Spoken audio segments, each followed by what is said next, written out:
എന്ന് പറയാൻ പറ്റൂല. അത് പറയണ്ട, അടിയില്ല പറഞ്ഞാൽ അത് കാര്യം വരുമ്പോൾ അവർ യോജിച്ച് നിൽക്കും. അത് ശരിയാണ്. കേരളത്തിൽ ഭരണമാറ്റം ഉണ്ടാവും? ഭരണമാറ്റം ഉണ്ടാവുമെന്ന് ചില ആൾക്കാർ പറയണു. ശതമാനം ഭരണമാറ്റം ഉണ്ടാവും. എന്തുകൊണ്ടാണ് അങ്ങനെ പറയാനുള്ള കാരണം? ഇപ്പോഴത്തെ ഭരണം അത്രയ്ക്കും താണ രീതിയിലാണ് ഇപ്പോൾ നടന്നുകൊണ്ടിരിക്കുന്നത്. പല രീതിയിൽ സ്ത്രീകൾക്ക് പ്രാതിനിധ്യം കുറവാണ്. സ്ത്രീകൾക്ക് വെളിയിലിറങ്ങി നടക്കാൻ പറ്റാത്ത ഒരവസ്ഥയാണ്.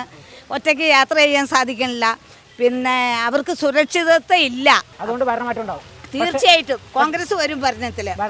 വരണം. കോൺഗ്രസ് ആണെങ്കിൽ ആരായിരിക്കും മുഖ്യമന്ത്രി? അത് പറയാൻ പറ്റൂല്ലോ. നമുക്ക് എന്തായാലും കോൺഗ്രസ് വന്ന നല്ലൊരു മുഖ്യമന്ത്രിയെ അവർ തെരഞ്ഞെടുക്കും എന്നാണ് ഞങ്ങളെ പോലെയുള്ളവരുടെ വിശ്വാസം. ഒരുപാട് പേര് അവിടെ അടിയുണ്ടാക്കി തുടങ്ങിയിട്ടുണ്ട്.